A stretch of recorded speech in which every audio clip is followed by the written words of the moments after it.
3. Have the apostles of Protestantism any credentials to show?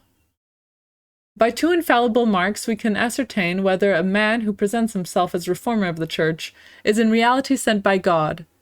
These two marks are holiness and the gift of miracles. We need not speak of the sanctity of Luther and Calvin. The world knows what to think of their sanctity.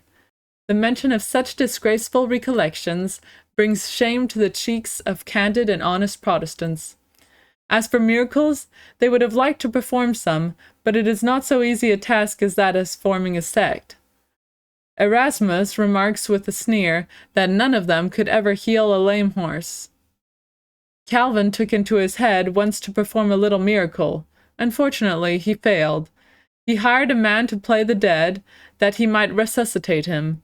When he came to the spot, followed by a curious crowd to whom he had innocently promised this proof of his mission, God's justice had smitten the partner of his imposture, and poor Calvin was well nigh to die of fright, finding the wretch stiff in death. This is a fact well authenticated in history. But Luther got out of difficulty in another fashion. Should anyone dare to ask him for some miraculous sign by which to prove that he spoke in the name of God, he replied with a torrent of abuse, and the unlucky interloper was dismissed with the qualifications of being an ass, a Turk, a dog, a bedeviled hog. The fathers of the Reformation had neither sanctity nor the power of performing miracles. They were not the envoys of God. What spirit has then inspired them with its powerful breath?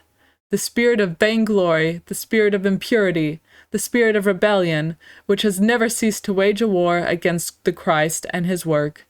An infernal spirit which has begotten heresies and is the veritable spirit of Protestant anarchy. You are of your father, the devil. St. John 8:44.